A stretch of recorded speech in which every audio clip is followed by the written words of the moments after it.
Once you reach the halfway mark of a season, certain things start to become more and more clear. And one thing we can already tell is that Hankel will be hard to beat. Can anyone strike back here at Portimao? We'll find out soon as we get ready to watch round 6 of the Lotus 79 Sunday Grand Prix Series. And you'll see it all live here on the Global SimRacing Channel. Hi, I'm Joe Peak, and joining me in the booth is Roush Racing driver Joey Atterbury. Behind the scenes is our director, Christian Duploy, and he's using cameras provided by Dougie Beard. This Portuguese circuit is a newer addition to iRacing, so why don't we head on over to our track guide to learn more.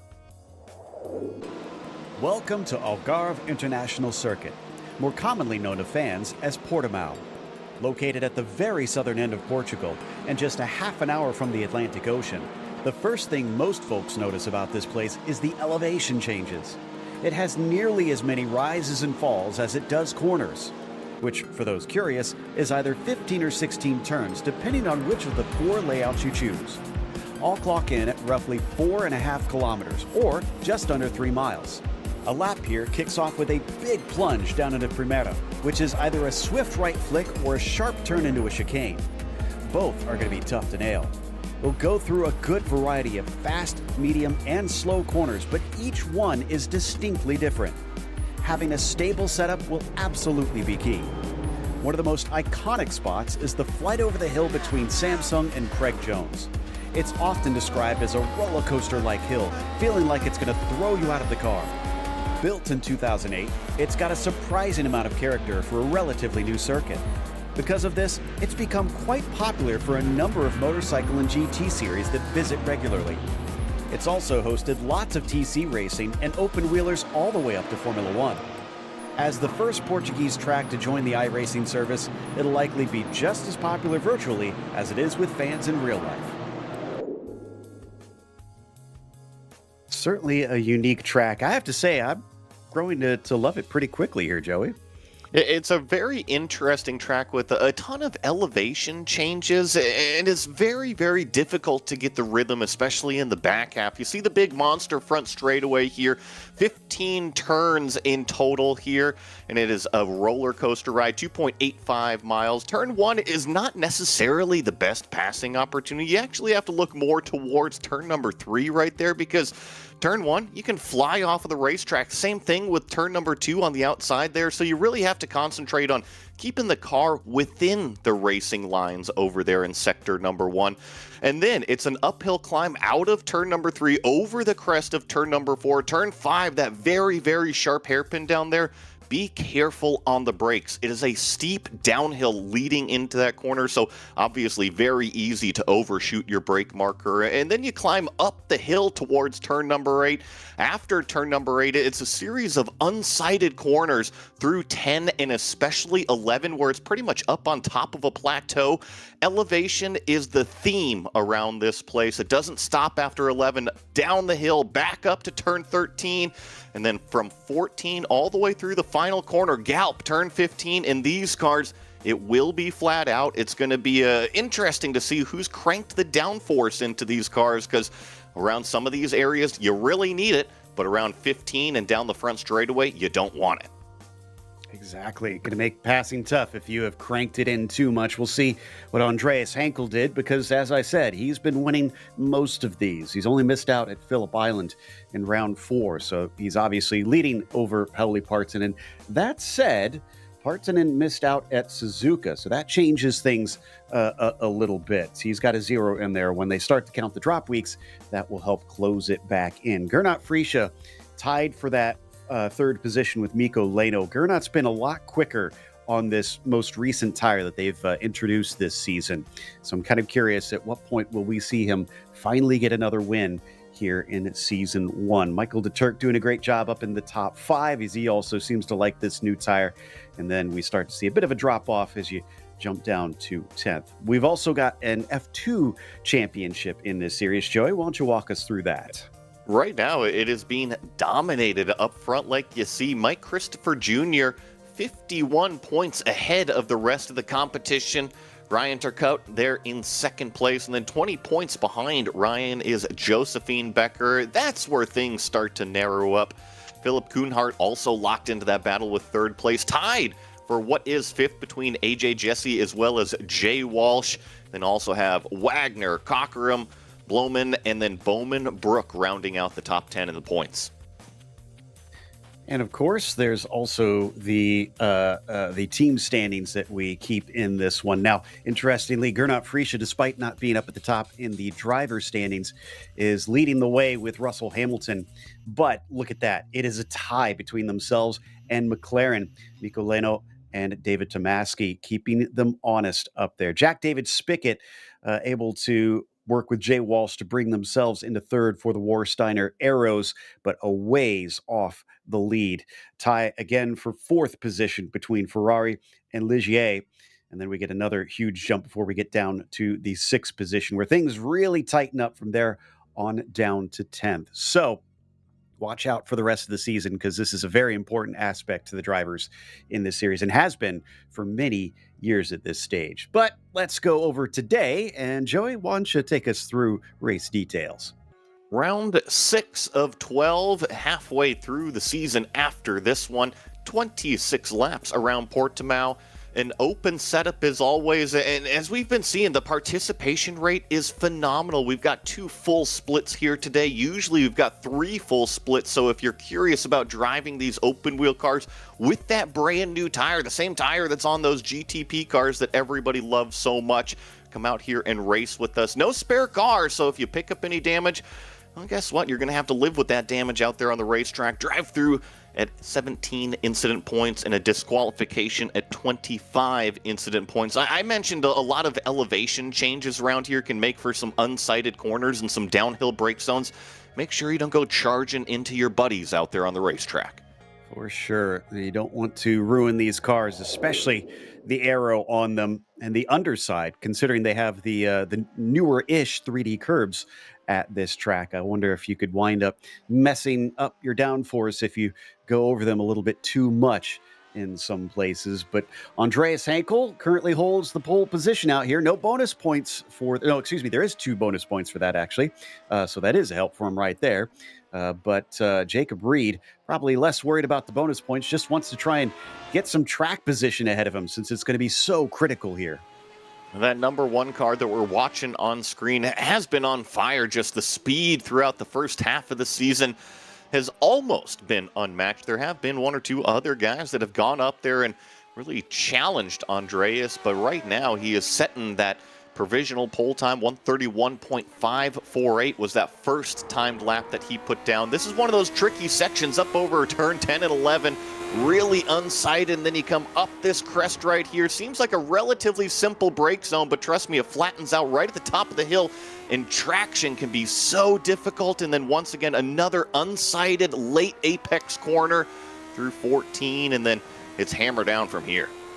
I do love Galp and what it brings to the table. Look at this. Rise, and then a dip, and then it bottoms out at all in the same corner. It's a long one too, but it's so critical coming onto the main straight where it gives us a 131.3 for Andreas Henkel. Reed improved, but it was not enough. They're about 0.2 apart after both of their laps done. Same thing with Partonen.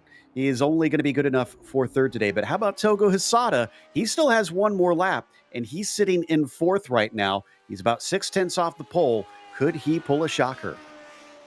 Crucially, as we watch Ove Trengrade come around that final corner here, let's see what kind of lap time Trengrade can improve himself up onto the board with a 132.863.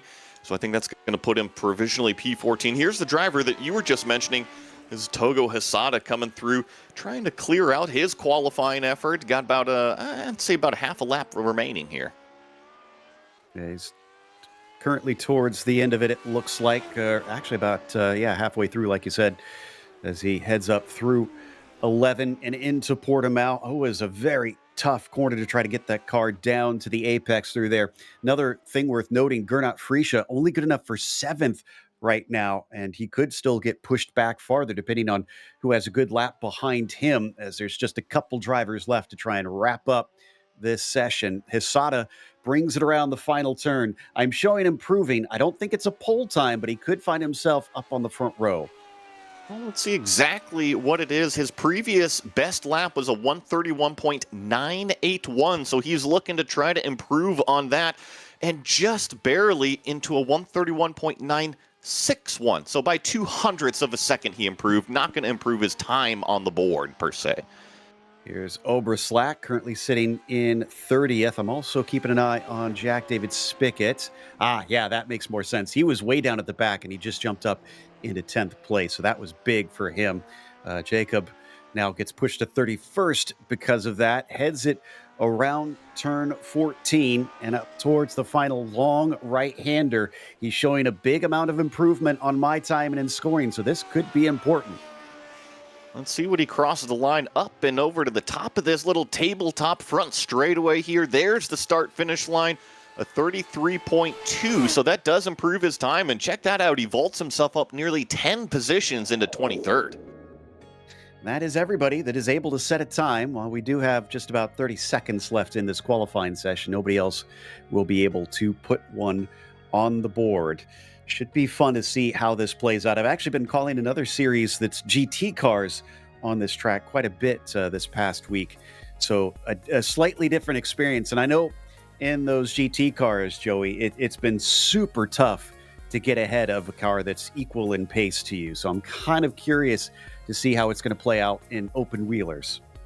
I think that these cars are going to be cranking in the downforce, really, to tell you the truth. I know that the front straightaway, and we've been talking about turn 15 gallop, is needed for the top speed, but you look at everywhere else on this racetrack, and you want the confidence as a driver. You don't want a car that's skating out underneath you, especially as you come up and over a lot of these elevation crests. I think we're going to see more of a medium to higher downforce race. Well, up at the top of it, regardless of how much downforce he's put in, it's Andreas Henkel on the pole. Jacob Reed starting next to him. Pauli Partonen will begin from P3, while Togo Hisada starts from 4th. Kimmo Viekainen, P5 for him, as Ross Banfield starts in 6th today. Gernot Frische with P7 and JD Rodriguez in 8th. Mikko Leno will begin from P9 as Jack David Spickett starts in 10th today. And in 11th is Michael de Turk. Next to him in 12th will be Raul Guardia. Dylan Freckleton starting in the 13th place position. Karthik Pai, good to see him in 14th here. Xavier Sanchez going to be starting from 15th with Ove Trengrade in 16th. Jensen Marlowe 17th. Yanni Lehman 18th. Timothy Reed in 19th. And Paul Williams rounding out your top 20. And Sommer will be in 21st with Daniel Gallus to his outside. Jacob Oberslack with a late lap good enough for 23rd is flanked by Bjorn Ackerman. Alessandro Parigi starts 25th. He's got Ryan Turcotte in 26th. And Kevin Parrish starts 27th. After that, it's Connor Tolman in the 28th position. Bryce Simeon in 29th. And Christoph Olenek starting in 30th. 31st brings us Mickey Friesen with Jean-Francois Boscus lined up next to him. Keith Erner in 33rd with Barry West, the Big Cat, in the top split. 34th, Ian Haycox 35th, Antonio Alvarez 36th, and Juan Rodriguez. 37 cars is what we've got here in the top split today. I believe this might be the first time that we've had only 2 splits in this series for the strength of field race. Looks like they're ready to go. The engines are starting to rev as the lights come up here at Portimao, and the green flag is out. Hankel off the line is a lightning bolt. He runs away from the field as Jacob Reed loses second immediately to Partanen, who has been trailing behind Hankel all season long. We got a wreck behind them, and cars scatter to try and avoid. That may have been Viekainen. I believe that was the number 7 car of Kimmo Viekainen, and now he continues without a front right wheel, at least on my screen. You see, I believe that's Togo Hisada going side by side there as the front 4 tries to escape, and this is that downhill brake zone into turn 5 the first time. You got cold tires, full tanks of fuel, lots of cars getting out, and there's one going around. I believe that's Rodriguez. It is indeed. The Ferraman is facing the wrong way. Thankfully, everybody heads up, avoids him. So twice now we've seen drivers facing, or at least having incidents here out on the first lap, and everybody having to scatter to avoid, but doing a great job of it. Hankel still leads Parton, with Jacob Reed having lost that second place as we look at Jana Lehmann in the middle of the pack. And this just shows you the elevation throughout this Portimao circuit. This is through 11 and then back up the hill towards turn 13. There's a late move on the brakes. That was JDS using some of that downforce I was talking about, but now Gernot Frische is battling back. He's going to have nowhere to go. 2 long right-hand corners here to finish the lap. So he's not able to take it back, and behind him he's also got Mikko Leino. Remember, he is fighting with him not just for driver championship stuff, but for team championship aspects of this season. Ooh, he's got a very good run, and I think JDS knows it. He had a little bit of a think of defending, doesn't fully cover him off though, and didn't need to. He chops down to the apex. Turn 1 is just such a difficult corner. Now Gernot's going to get punted from the back. That was Mikko Leino that had put the nose down to the inside. And it was a late defense from Frische and just kind of got pushed out of the way. So Gernot falls all the way back to 10th, while Mikko Leino now is trying to hunt down Jack David Spickett in front of him. And make that 11th there. You can see he's been overtaken by 1, maybe 2. Sanchez thinking about it, couldn't quite get by. Dylan Freckleton now moves into the top 10 with that one. It's been a horrible second lap for Gernot Frische. I think just the opening couple laps here, maybe just getting pushed around, but if there's one thing that we know about this driver in this red number 3 car, he gets faster and faster and faster with every single lap. That's typically how his races go, so if you're looking for a weak point, you might as well attack him now. Yep, you got to try and strike while the iron is hot, and that's exactly what we're seeing drivers doing. Gernot, though, looking to try and fight back as he puts the pressure onto Dylan Freckleton, but can't quite get through. Let's see what he's got coming down the main straight, as he actually was close to making an overtake last time. Maybe he'll have better speed off the corner once again as he tries to get out of the dirty air, taking a wider line through that right-hander, and now tries his best to pull up on the 15.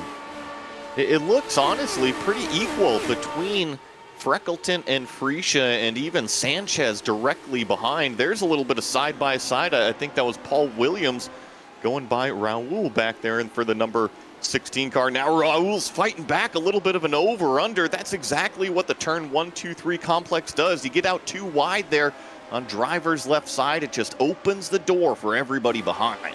Why don't we throw Ove Trangrade in the mix just for kicks here as he comes down looking for the inside of Sanchez. Can he complete the pass, though? Oh, it looks difficult. We've seen this before. Pinching the inside line makes it tough to get the throttle down. This is a fantastic battle. You're right.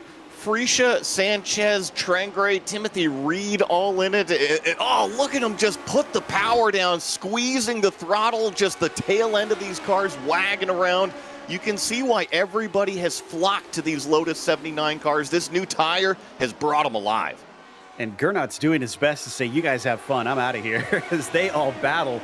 He's trying to stretch away. We'll see if he can break the slipstream before they get to that front straightaway. It is a mess in there. They're still battling, and Sanchez is now up against Paul Williams round the outside into turn 14, and it's just too long of a line there. It's just so cool. You know, I've been saying tires, tires, tires, right? My trigger word, but that's exactly what has allowed these cars to come back alive. 2 full splits. Usually we see 3 full splits, and you think, well, it's an old vintage Formula car. It's got to be difficult to drive. No, it is fun to drive as you get the replay of Viekainen on that opening lap in turn 1 and 2, getting kind of pinballed around. Well, and his wheel became the pinball there as it skidded off to the runoff there for a moment. So poor Kimmo has retired after that one. By the way, worth mentioning that Partanen got repassed by Reed, so he is into P2, but the damage has been done. He's a 1.5 seconds behind Hankel. That's tough, but I'll say this, that this is not a drafting track, right? So if it's 1.5 seconds, you think, oh, well, the draft is broken. There's no way that you can catch up. I do think that this track is more of an all-alone pace, right? If you can go out there and do fast laps, you can close down that gap. But you'll also get in some dirty errors. We watched that replay of the pass. That's exactly how Jacob Reed got by Pauli Partanen, just nice and textbook into turn number 1. And immediately he covers the inside down into 3, knowing he's not going to leave that door open. So as we watch these two carry on, 1.6 seconds, that's your marker. Can Jacob run down Hankel as we switch back to Trangarade here in this craziness of the mid-pack, still being led by Fritsche, who was not able to stretch off into the distance like he wanted to. It's so good. I love that we're watching a fight for what is 10th, 11th, 12th place back here, and we've been saying the names: Fritsche, Trangrade, Reed, Williams, Sanchez. These are all regular front runners, and they are just duking it out right now with the elbows out, leaving everybody a little bit of racing room, but having fun, smiling, enjoying racing these cars. Trangrade couldn't quite get close enough, although he was definitely under threat from Timothy Reed, who also had to stay patient there in 13th. Up and over the crest and into turn 5. Tora Vip offers one of the most straightforward passing attempts into there, but not quite close enough this time. So they'll stay line astern. They've also got Williams and Sanchez in this group still. And as we watch this, I can report, unfortunately, Bjorn Ackerman, I think, had a little bit of a problem here earlier this lap. I see him dropping through the order, and he's usually one of our regular vintage guys. Bummer to see him drop down and out. He's had some bad luck a little bit lately, unfortunately. Good switch back here, though, from Timothy Reed. Don't think that'll get him a chance coming up into 13. Indeed, he'll have to wait, although he goes quite wide. Car slips up. He holds on to it. That puts him under threat from Paul Williams, who knows that the crack in the wall might have opened. See about the slipstream. We're getting the picture-in-picture because Karthik Pai is also duking it out with Mikko Leno directly in front of him. Remember, Karthik is that one in the yellow car, and he's popping out driver's right, going to try to make this pass going into 8th, and seems like Leno is going to cooperate, at least going into turn number 1. Now we get it on the main screen here, and that pass is, in fact, complete for Karthik. Mikko's going to want to try and push a little forward here because he has a great opportunity to outscore Fritsche, and he is, because he's ahead of him, but it's only by 2 positions. And remember, Mikko started in 9th, so he is exactly where he began this race. I thought he was farther up. I'm just so used to seeing him up in the top 3. The names are crazy now, aren't they? I mean, we typically are used to call it a group that's up at the front, but ever since this new tire has come out on this car, so many people have said, this thing is just an absolute ball to drive. I want to come in here and race every single week. And now all these regular names, they're spread throughout the field because the competition is so stacked. Side by side between Simeon and Ian Haycox. Haycox brings it to the inside down into turn 8 to try and see if he can complete the passes ahead of them. We've been following Paul Williams getting dangerously close to Reed's Ferrari. As they break into the left-hander, no, they will stay as they are. Still, he remains a serious threat to that bright red machine. And what I also love seeing just with these cars is I think that the mechanical grip is actually overruling the aerodynamic grip, at least on these really high downforce setups. So we're not getting a ton of that aero wash, at least here at this Portimao track with these cars. It's been really cool to see, and I think actually, here we go, Pauli Partanen got P2 back. Coming up into the braking. Yeah, Partanen did manage to get by. I think that must have been into turn 3 because I saw him close on the main straight. Yeah, here we go. And did he just mug him into the corner, or was there a mistake? That was a mistake. Reed going too deep, and that opened the door. And that was turn number 3. I've said that kind of the turn 1, 2, 3 complex can be a little bit difficult. It's 3 right-handers in a row, and that just kind of proved my point right there. Jacob Reed, one of the fastest, one of the best in these cars, just a little bit of a slip-up, and Pauli Partanen said, yeah, thank you very much, kind of like what we're seeing right here. Mikko Leno trying to get underneath Karthik Pai after he slid a little bit wide at that apex, and now they're side-by-side up over a very tricky section. Pai leaves him some room down at the bottom as they plunge back downhill. He's ahead, but barely. It switches back. Mikko sees a chance to maybe get his foot through the door, and again, the gap is left open by Karthik Pai. Somehow, he holds on to the position. They've got to watch out because that bright purple machine is Dylan Freckleton. He's about to make it a 3-car fight. And crucially here, Leno is all up literally underneath the rear wing there of Karthik Pai. So if you're looking for the slipstream, it's already apparent even before we hit the tabletop section. So there goes Mikko Leno in that white and red themed car. He's got driver's right, and you're right, Dylan Freckleton using the slipstream. It is now a 3-car party. He was so close to getting in there. It would have been 2 positions and 1 straight for Karthik Pai that he lost, but at least he stopped it before it got worse. Now he's got to cover him off into turn 5, most likely. Difficult left-hander through 4, as we see from Dylan Freckleton. The car getting all sorts of sideways. Good catch, though. It's truly a steep uphill and dramatic over crest as he kind of come through turn number 4, which is exactly where Freckleton had his issue. So downforce is your friend, but you can still only fight gravity so much. Indeed, and it's certainly been entertaining. You can say that about how this race has gone. Mikko now up to P8, but he's got about 3 seconds to Ross Banfield, the next car up the road. So a lot of work to do if he wants to make another pass. Also, a bit gutting here from Bjorn Ackerman. He's just said in the chat, now that he's reconnected, that his iRacing crashed, and he hoped they didn't hit anybody. So that was completely out of his hands, it sounds like. It was. I went back and looked at it, just a disconnection. So really unfortunate there for Bjorn and the unicorn machine. And just on cue, our director clips back to Trengrade here, still chasing Freesia. This battle hasn't gone anywhere. It almost seems like there's 4 different racing lines between all 4 of these competitors, and they've actually been closing that gap up to that Freckleton Pai Leno battle that we've been watching.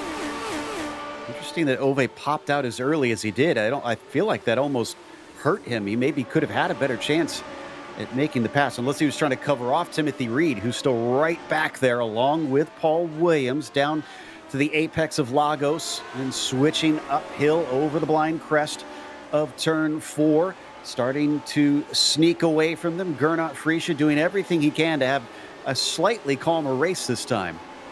I'm going to maybe put a little bit of factoid information out there about Trengrade and Freesia. I think that Ove was maybe just trying to break the slipstream on himself to not kind of pressurize Freesia up front in front of him, because Gernot last lap 34-2. You look at the cars directly in front of him between Freckleton, Pai, and Leno. They're all high 34s, so maybe they're just trying to work together because they can catch that group of next 3 cars. Interesting. Whoa, round the outside, and I was going to say that'd be impressive if Timothy Reed could pull that one off. It was a valiant effort, but there's just not enough grip offline, it looks like. Still, we're starting to see drivers try to get a little creative in some spots. Look at the, I mean, Joe, we're working. I know, right? So that's an incident down there in turn number 1 for what is kind of a little bit deeper in the field that we saw in the picture-in-picture. But this group that we've been watching, look at in this frame. There's so many cars within a battling distance, and we're working lap number 10, roughly, call it approaching halfway through. It looked more like we were looking at the rundown to turn one at Pocono instead. On the start. Yeah, cars just spreading out, figuring out whatever line works into there. And unfortunately for Alessandro, it did not quite pan out. Oh, is it going to be a lost position here for Williams? Or excuse me, Reed? No, looks like Williams can't quite get by yet. These four, I guess five really, you could say now, have been a little bit stuck together over the past few laps. And crucially, Gernot continues to close that gap down to the purple car in front of Dylan Freckleton as we check in on Ian Haycock's a little bit further back. He's currently chasing Antonio Alvarez. So Ian is that car, the green with a little bit of a white highlights, and Kevin Parrish is the one that's directly behind Ian here. So good little 4, maybe even 5-car battle for what is 25th back here.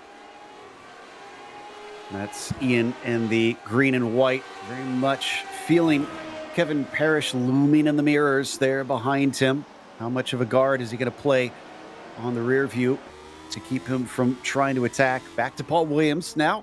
Here's we ride on board. And again, we're seeing drivers maybe trying to do a few tricky things, looking around the outside of turn 14. No dice for Paul, but on to the tabletop once again. As we exit out of turn 15, who's got the top end speed?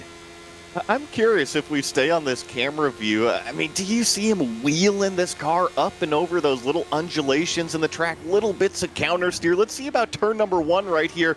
Crazy aggressive. They're stacking up directly in front. Does he have an opportunity down to the inside? This is the big break zone right here for turn number 3. Everybody woes up and then back over the crest to turn number 4. How much oversteer does he get? Oh, a little bit of light right there at the top of the hill.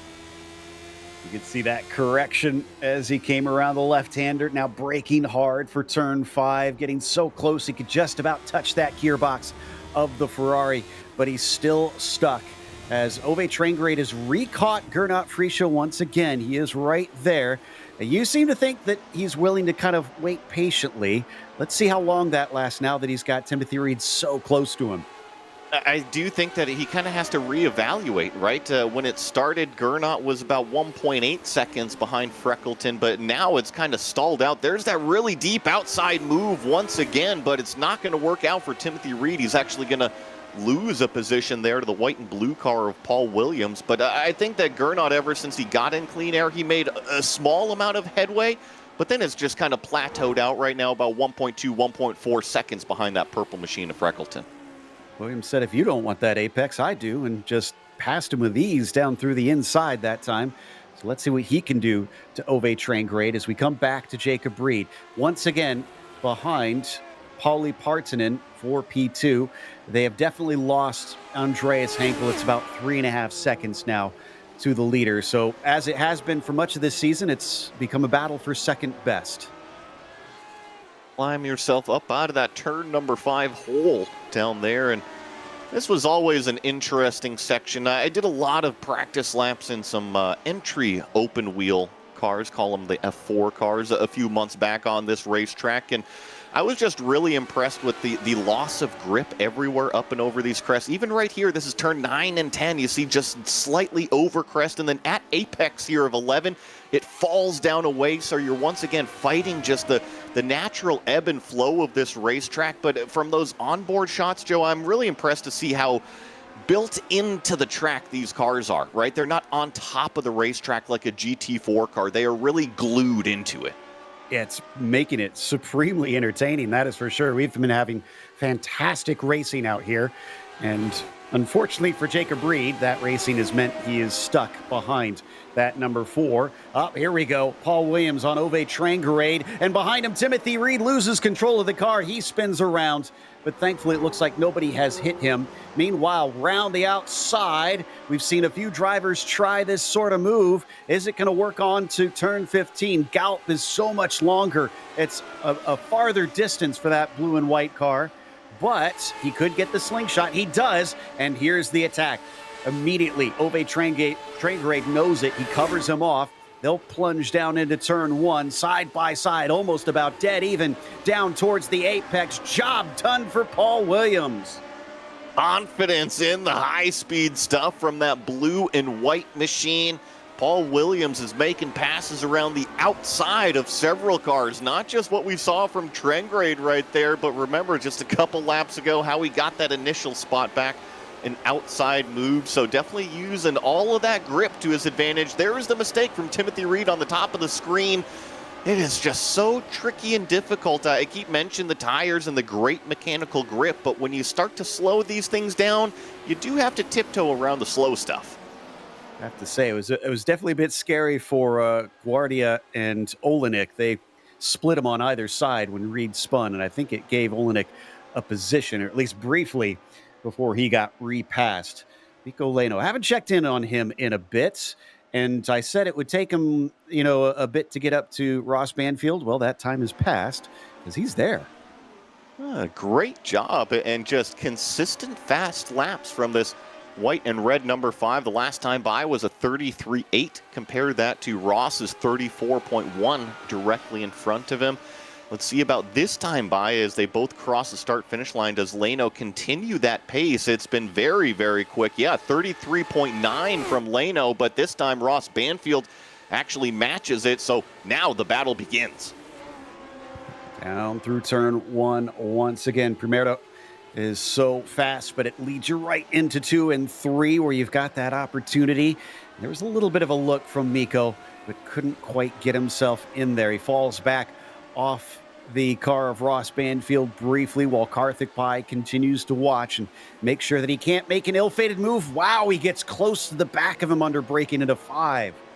Well, you just mentioned his name. I think that Leno kind of had a little bit of a different playbook when he actually caught Ross Banfield, because guess what? You can focus forward, but then as soon as Karthik Pai caught the back of Leno, you got to kind of have one eye out the mirror and one eye out front. That's true. The dirty air does still seem to have a little bit of effect in that way. Olenek back ahead of Guardia once again, manages to get by him. They're still trying to run away from Daniel Gallus, who's that third car in the background that you can see. Christoph leading in 15th currently.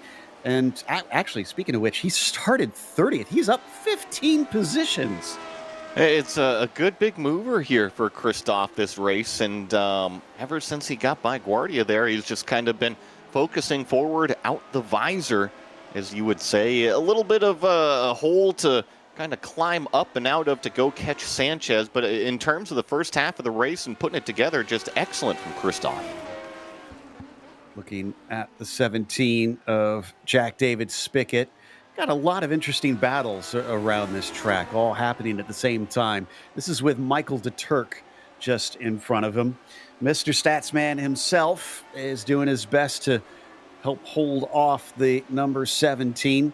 And Michael should know this tire well. He was one of the ones that gave a lot of input for it.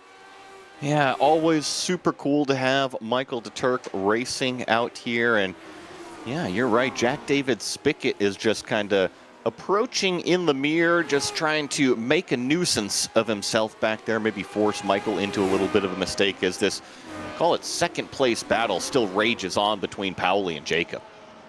And look at it, Togo has closed it down. Look at that last lap out of Togo, a quarter second faster. Interesting. So if they do start battling, that could get interesting very quickly. We watched Mickey Friesen in the upper right hand to see whether or not Jacob Reed can take this second place back here on your main screen. Now remember, this will be the first podium of the season for Jacob Reed, so how hard does he want to fight for this one? Hard enough that he's forced into defense from Partanen. The Finn is just a little bit behind, but it's the shorter line into the corner, and Reed not able to do what we saw Williams do a few laps ago. But crucially, every time you go side by side through turn number 1, it's just going to allow Togo Asada to close it up even more, and I see down to 1.3 seconds. But look at the run that Reed has coming up out of turn number 4. Partanen defensive right in the middle of the racetrack as they dive down the hill here. Let's see if Jacob Reed can stand on the gas, kind of squirt his car up the mountain here, but Partanen with a nice defense. He wanted that undercut so badly, it just wasn't quite there. And interesting, coming into turn 5, Jacob Reed looked like he hesitated, like he kind of wanted to try the inside line, but wasn't certain which way Pauli was going to go. And unfortunately, he chose the wrong way, at least this time through, up through 10 and 11, you can sometimes see an opening show itself if drivers go a little bit too wide through there, but no dice for him that time through. And yeah, Togo Hisada now within about 0.8 of a second. Look at how smooth Jacob Reed is on the control inputs of the steering. You know, we were watching some of those cars a little bit earlier with the big moments of oversteer. And I shouldn't say big moments, but look at the amount of oversteer correction that Jacob Reed is putting into the car. It is so slow, it is so smooth, and rarely does it ever go past, call it that neutral zone, just trying to keep the car pointed forward and all the way down to the red line on pit lane here, and he's trying to get back P2, finally makes the pass done on Pauli Partanen. He was not going to make the same mistake twice. If there was a gap there, he was going to take it. Will he chop down? Yes, he does, covering off Pauli Partanen into turn 3, just enough to keep him behind him for now. What's Pauli going to do into turn 5? Is he close enough? It doesn't look like an attack is forthcoming here into Torre VIP. And no, they will stay as they are, although he gets awful close. Mikko Leno back here in 7th, ahead of Ross Banfield now. But crucially, Togo Hisada is there, and I know that we mention Hisada's name a lot, seriously competitive and successful 49 champion over there, and he does dabble in these 79s, but it always feels like he kind of falls into some of these spots. I think that this is the first true race, Joe, that I've seen Togo Hisada go out there and attack in these Lotus 79s. This is almost like the Togo that we see out of the 49 drivers. And Togo is feisty when he gets into battle, so these guys have got to watch out, because if he smells any chance of an overtake, he's going to try and do something with it. 10 laps to go, still plenty of time for this to erupt. I also think just as a driver, this is kind of the next step, right? You're used to going out there and winning races, but if you're in an unfamiliar platform like Togo Hisada is, this is the step that you need. Go up here and race with Partanen, race with Reed, as we're going to get side by side once again in turn number 1. Partanen forcing the issue the long way around the outside. He's clear. Watch out for Togo now, as Jacob Reed's got to go to the middle of the racetrack. Togo around the outside of Lagos. That'll give him the inside into turn 4. Got to keep it nice and tidy. He slides out a little bit, and he falls back once again. All of them nose to tail with one another, coming down to the braking zone of turn 5. But no, nobody's going to show themselves into this one. This has been a fascinating battle. Togo loses out a little bit coming off the hairpin. Just what I'm seeing, what I'm observing here, it almost seems like Pauli is maybe a little bit more confident on that brake pedal than what we see out of Jacob Reed. I think that Jacob, remember, the reason why he lost that second place position earlier in the race was a little bit of a mistake. So I wonder if Jacob maybe isn't 100% confident like Pauli is to be able to attack every single area on this racetrack.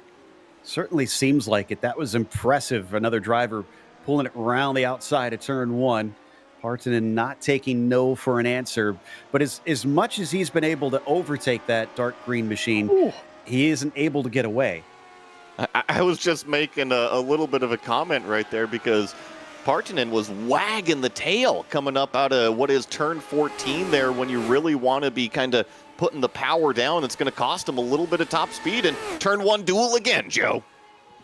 Into the inside as the lap car tries desperately to stay out of the way. Pauli knows this spot. He knows how to use it. He finds the grip. Togo Hisada keeps trying to do the same. He's going to go ultra deep down into turn 3. Maybe a little bit too deep. He could still get in there in turn 4, but no, it's not there. In the meantime, Reed is still focused forward. He's not looking behind. He's on the attack for the number 4 car, looking for the inside into Torre VIP, but then deciding he's just not quite there. I think that Pauli is doing such a good job. He's not necessarily defending the inside, but his turn-in point for a lot of these corners might be just slightly earlier than what is considered the normal racing line, and it just kind of dissuades Jacob Reed from really sending it down the inside of some of these corners. It doesn't really look like much, but sometimes just a couple inches is enough to change the kind of thought process of the car behind. Big wag of the tail there in our upper right. Paul Williams in a battle with Gernot Friesche. This is for 11th place, +9 if he can finish the job on this one, and he does. Paul Williams, honestly, is one of the drives of the race for this one. He's made some great overtakes. Agreed, 100%. Yeah, put him in the driver of the day category if we kind of had that voting process just consistently moving forward. And in fact, plus 9 positions to your point. Oh, look at this. Look at this. Back and forth. Paulie's feeling it enough that he's trying the dragon move now and just snaking back and forth to see if he can break the slipstream. It did a little bit. Jacob couldn't quite get side by side this time. It's the chess game, right? Let's put out a new player on the front straightaway. Let's see how everybody reacts to it. And that's exactly, I think, what Pauli Partonen wanted going down into turn number 1, is a car finally not directly next to him in the brake zone. Certainly makes life a little bit easier with how difficult that corner is. His tail was definitely hanging out on that one as Pauli got some wheel spin coming off Tora Vip. Back up into the hairpin of Samsung here, and a lockup behind them, I think, from Jacob Reed. Or excuse me, from Hisada. And down the hill here, I keep saying it's such a roller coaster ride. This is turn 10 that they're cresting over, and then turn 11. This is known as that Portimao section. And then you kind of have a little bit of a shallow chute here back up to the top of the hill, which is turn 13. And when I was doing practice laps, this section right here, including the turn into turn 14, this was always the most unsighted, tricky area to kind of balance the car, of trying to get it to drive forward, but also turn. Yeah, it's constant change of direction through there. Not exactly where you'd think there'd be difficulty, but it seems to be quite tough. And Reed's going to be as tough as he can. Tough as nails, maybe, down into turn 1. Will force Partonen to have to pull his favorite party trick. Once again, he's not as far alongside. Could he maybe undercut him and go beneath? He's going to go for it. Oh, almost runs into the back of Jacob Reed. They break down into turn 3 once again. Reed's got it this time.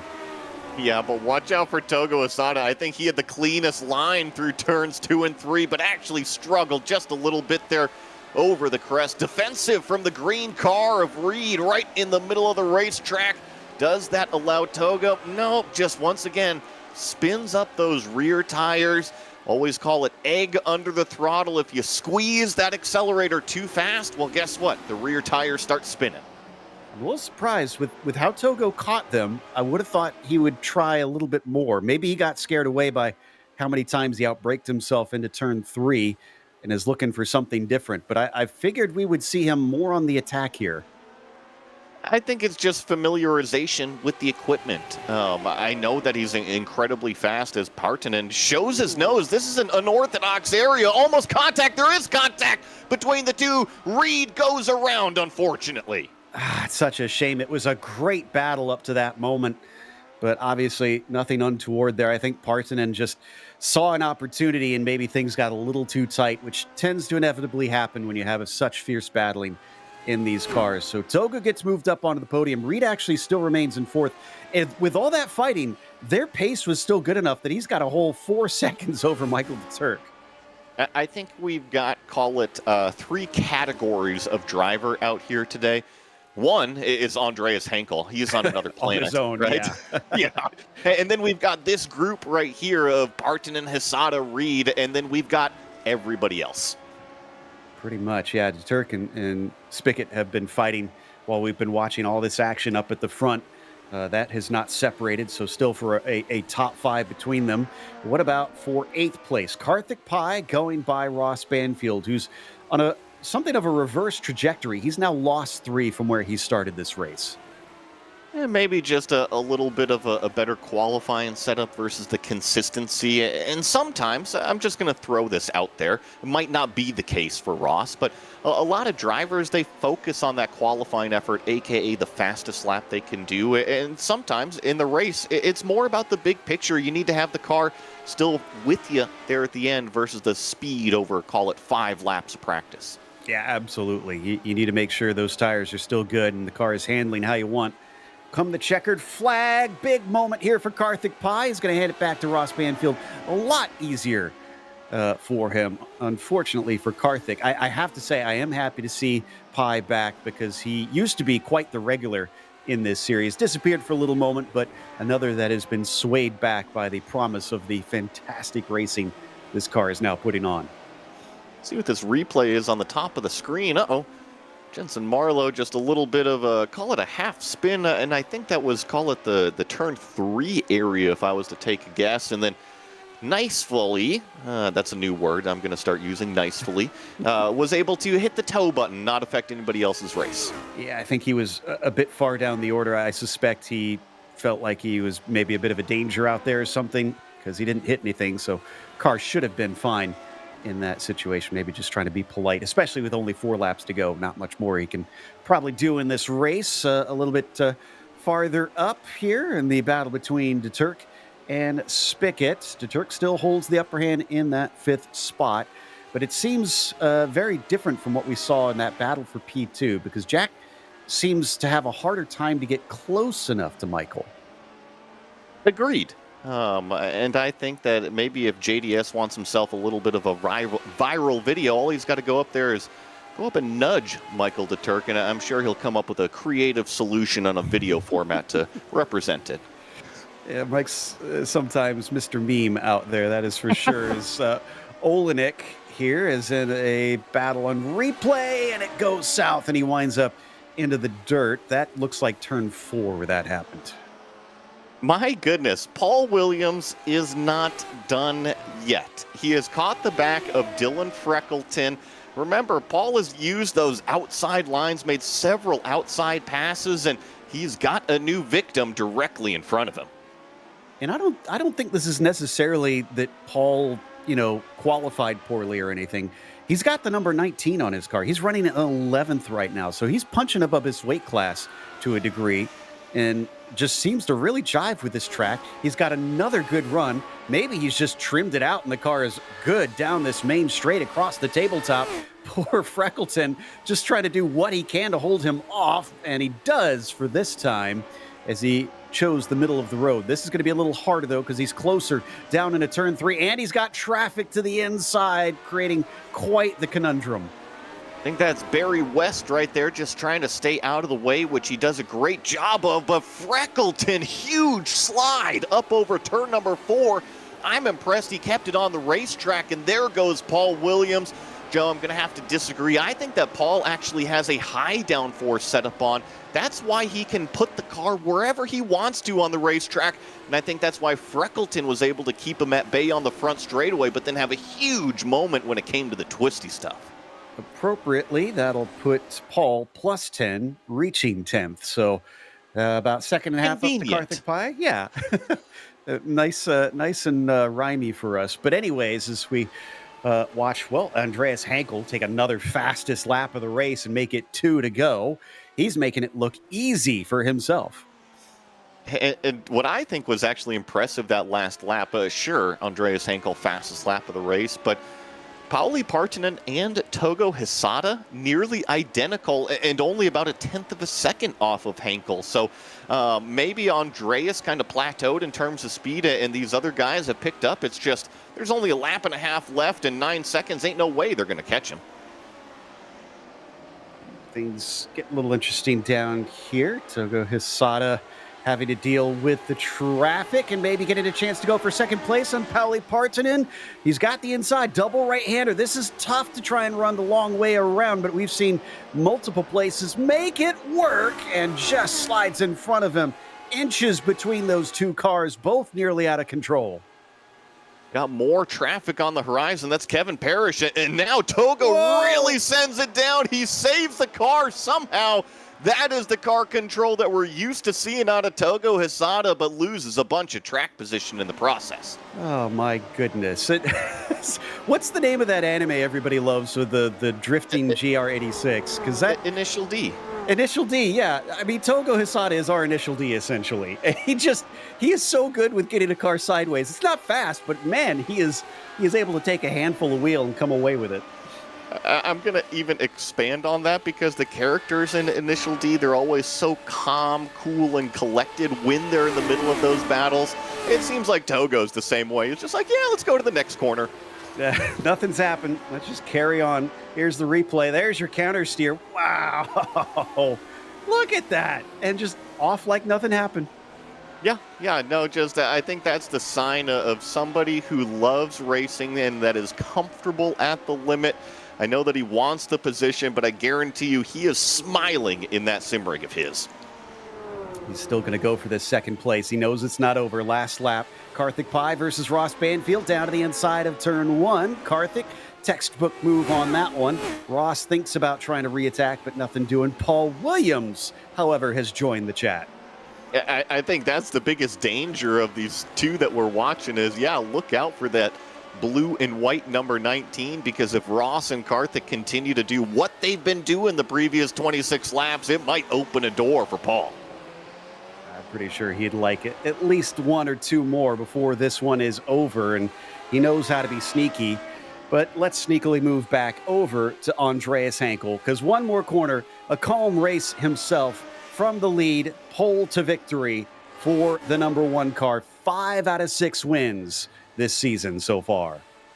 And crucially, I'd made the comment of how fast Partanen and Hisada were going in relationship to Andreas Henkel, but he just proved me wrong. A 32.0 to end the race, half second faster than anybody else. Hisada settles for third, but I don't even think you can call that settling. He worked for that one. De Turk with the top 5 ahead of Spickett and Karthik Pai. Is he going to be able to finish here? Oh, slip up there from Paul Williams. He's trying to the very last. Let's see. He's got the run on Ross Banfield, but it's such a short run to the line. Banfield's driver's left. Paul Williams trying to use that slipstream. Doesn't quite get the position. 5/100ths of a second. Oh, I'm seeing 2/100ths of a second is what it updated to. Woo, it was tight. They were half a car length from one another, crossing the line as more cars close to the battle at the end. Daniel Gallus in 17th ahead of Connor Tolman. No, excuse me, Guardia over Gallus there for 16th position. And Barry West, who we finally get a chance to look at because it's been so busy elsewhere, we get to see him finish with his VR rig here at the very end. 25 out of our 37 starters will complete all 26 laps today. But man, was this one full of action out there. And Togo Hisada gave us plenty of it today. So why don't we take a quick look at our results and run you down the order as Andreas Henkel was your winner in that number one machine over Pauli Partanen, who unfortunately is continuing to lose touch on the leader in the points. Togo Hisada gets a well-earned third, while Jacob Reed will have to settle for fourth after starting on the front row, although there was a bit of contact that put him back there. Michael de Turk finished P5 after starting 11th, we should remind you, so he climbed a ways up. Jack David Spickett into 6th, and Mikko Leno winding up 7th today. Karthik Pai was P8, and Ross Banfield behind him in 9th, but barely ahead of 10th place finisher Paul Williams. Yeah, I think drive of the day for sure goes to Paul Williams there in 10th. Dylan Freckleton finished in 11th position here. Gernot Friesche got pushed around at the beginning of the race, but then kind of found an intense battle the rest of the time. Narrowly edges out Xavier Sanchez, who chased him literally all race long. Ove Trengrade also back there with Xavier. Ove finishes in 14th. Timothy Reed, 15th. Raul Guardia here in 16th. Daniel Gallus, 17th. Connor Tolman, 18th. Hans Sommer, 19th. And Ryan Turcotte in 20th. Antonio Alvarez was 21st today. Jana Lehman, 22nd. And Bryce Simeon in P23. We got to see a bit of Ian Haycox to take that 24th spot. Nice gain of 11 positions from him. Keith Herner, last one on the lead lap in 25th. Oberslack was a lap down 26th with Parrish in 27th and Juan Rodriguez in 28th. Barry West collecting a 29th today. Glad to see him back in top split once again. And Bjorn Ackerman was 30th today.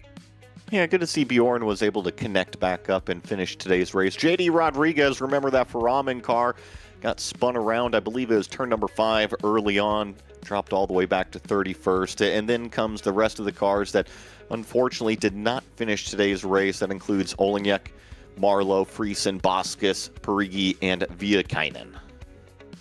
Looks like we've got Michael de Turk ready to talk to us with the top 5 today. A nice way up the field for him. So, Michael, we saw some impressive racing out there, but Definitely a few times it required some alternate lines, shall we say, to try and get them done.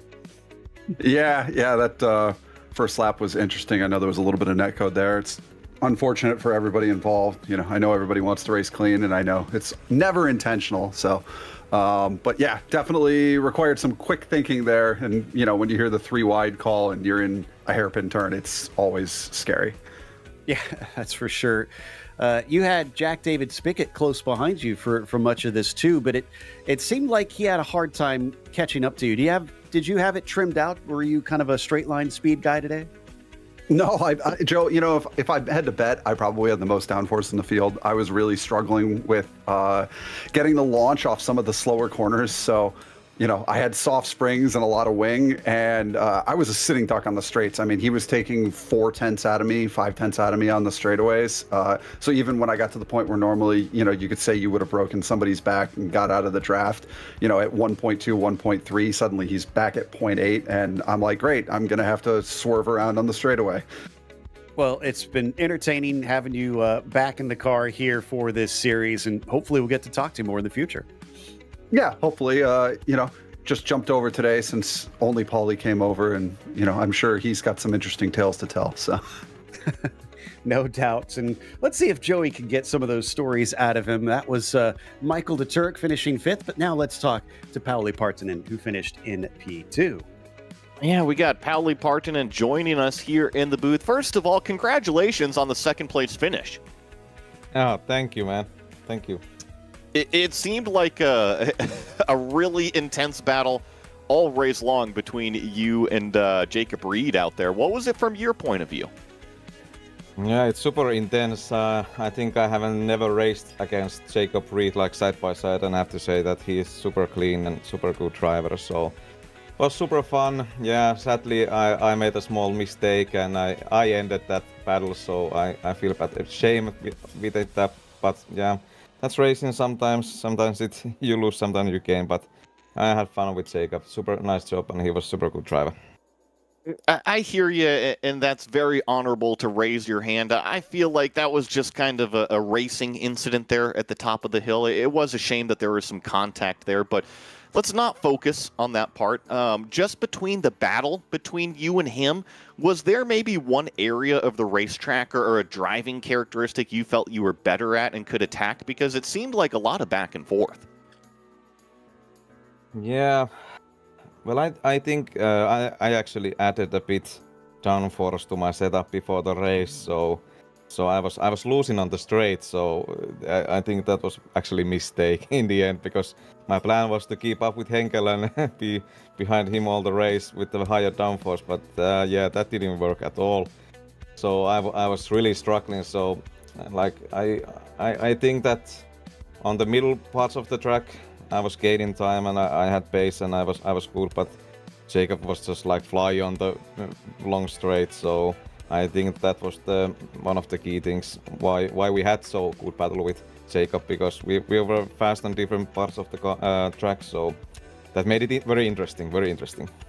It sounds like Jacob Reed was like a fly at a barbecue out there, constantly annoying you. But I just, Pauli, before I let you go, I just want to say thank you so much for everything you do with this Lotus 79 community. I know you're very active on the Discord, very active promoting the series on Reddit and whatnot. So unfortunately, Yuka's not here every single week, but look at all these other people that have come out to race here. So I just want to say thank you so much for being a big part of this community. Yeah, thank you, man. And I don't know if you check it, but my livery is changed.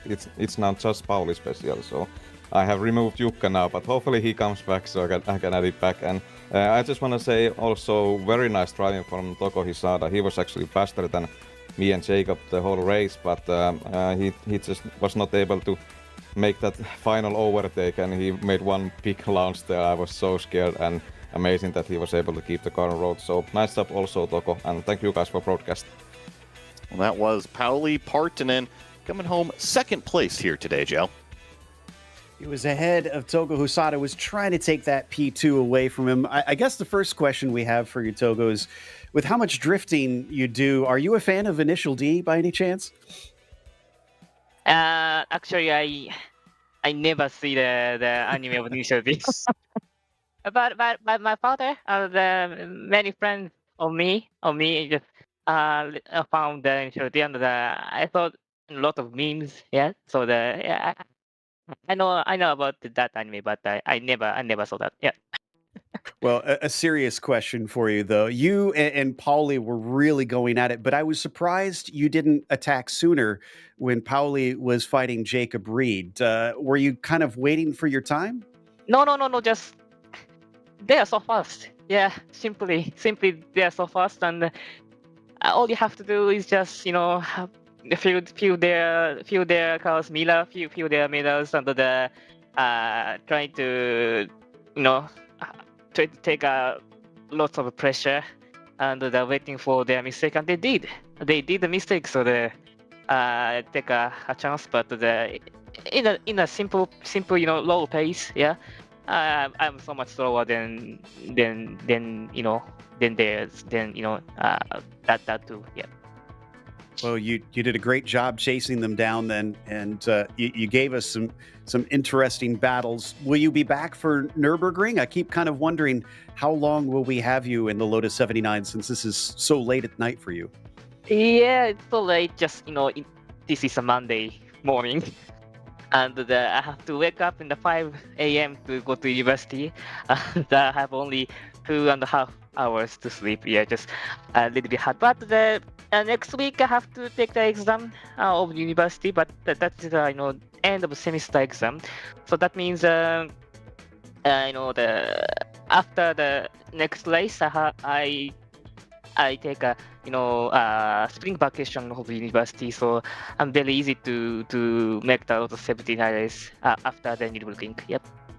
Well, Hey, Joe, I just want to jump in here real fast. Togo, I know it's late at night, but there's another hour left at the Daytona 24 broadcast right now. Are you going to stay up and watch to the checker? No, thank you. I'm not too young, so yeah. Thank you. All right, so that was Togo Hisada finishing P3 today, and glad to have him come and chat with us. And we look forward to seeing him after his screen vacation, as he described it. So we will close it up today with a big thank you to the Lotus 79 community, as well as to the team today, Joey, Christian, and Dougie. Make sure to check out our social media, our website, and our merchandise store. And don't forget to subscribe to our YouTube channel so you don't miss a moment here on GSRC. Like we said, next race is at the Nürburgring. That'll be Sunday, February 2nd.